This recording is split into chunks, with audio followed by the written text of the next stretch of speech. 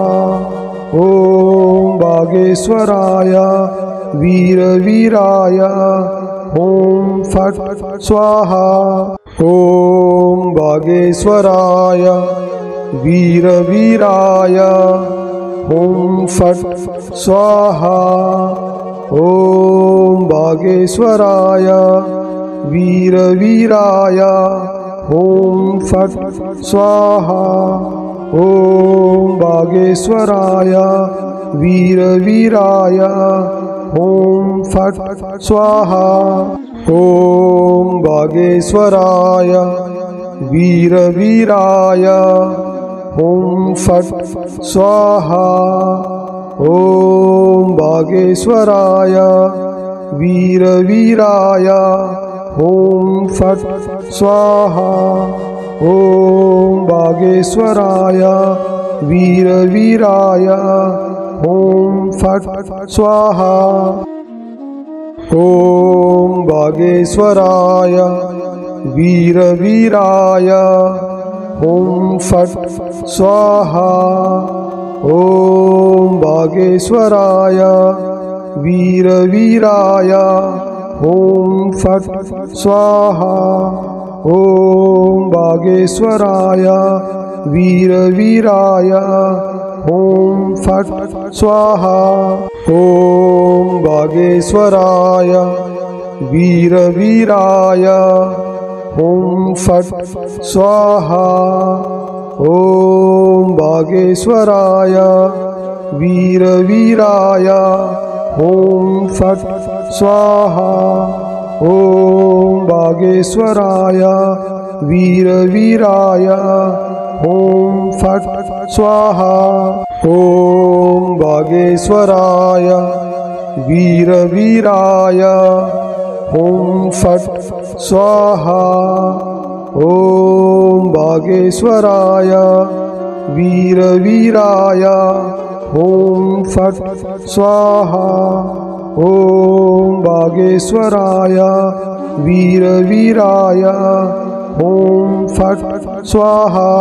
ॐ बागेश्वराय वीरवीराय ॐ फट् स्वाहा। ॐ